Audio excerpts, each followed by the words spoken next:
അമ്മേ, ഒരുപാട് സമയമായി. സാന്റാക്ലോസ് എന്താ ഇപ്പോഴും വരാത്തത്? നോക്കുമോനെ, സാന്റാക്ലോസ് ഉറപ്പായും വരും. മോൻ വിഷമിക്കണ്ട.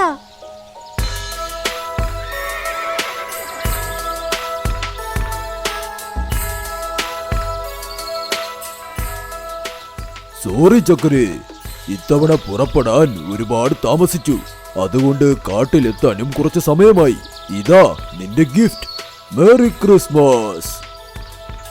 Thank you so much Santa. Merry Christmas.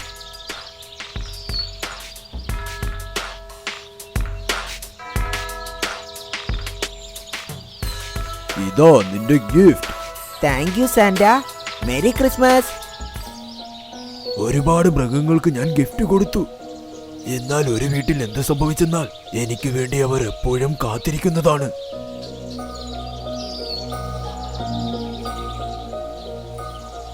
അമ്മേ, സാന്റ ഇതുവരെ വന്നില്ല. അദ്ദേഹം വരുമോ ഇല്ലയോ? നോക്കുമോനെ, വിഷമിക്കണ്ട. സാന്റ ഉറപ്പായും വരും. പാവം ആ കുഞ്ഞ് ഒരുപാട് സമയം സാന്റ വരുമെന്ന് വെളിയിൽ കാത്തിരുന്നു. അപ്പോൾ അത് അതിന്റെ അമ്മയോട് പറഞ്ഞു, അമ്മേ, ഞാൻ സാന്റയെ അന്വേഷിച്ച് വെളിയിൽ പോവുക. അമ്മ എനിക്ക് വേണ്ടി ഇവിടെ തന്നെ കാത്തിരിക്കണേ. അത് കേട്ട് അമ്മ കരടി പേടിച്ചുപോയി. ഉടനെ അവർ വെളിയിലേക്ക് ഓടി വന്നു. എന്നാൽ അതിനുള്ളിൽ കരടി കുഞ്ഞ് അവിടെ നിന്നും പോയിരുന്നു. അമ്മ കരടി പേടിച്ച് ആ കുഞ്ഞിനെ അന്വേഷിച്ചു പോയി. ഞാൻ അവിടെ എത്തിയപ്പോൾ അവിടെ ആരുമില്ലായിരുന്നു.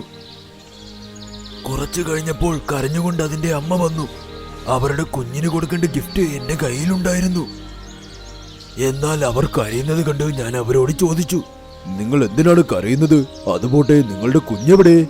നിങ്ങൾ ഗിഫ്റ്റ് തരുമെന്ന് എന്റെ കുഞ്ഞ് മണിക്കൂറുകളോളം കാത്തിരുന്നു. ഇപ്പോൾ നിങ്ങളെ അന്വേഷിച്ച് അവൻ എവിടെ പോയെന്ന് പോലും അറിയില്ല. എപ്പോൾ വരുമെന്നും അറിയില്ല.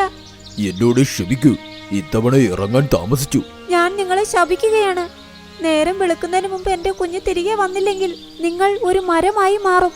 എന്റെ കുഞ്ഞിന് നിങ്ങൾ ഗിഫ്റ്റ് കൊടുത്തില്ലെങ്കിൽ നിങ്ങൾ ഇനി ആർക്കും ഗിഫ്റ്റ് കൊടുക്കാൻ പാടില്ല. അവർ പറയുന്നത് കേട്ട് ഞാൻ ഒരുപാട് പേടിച്ചു.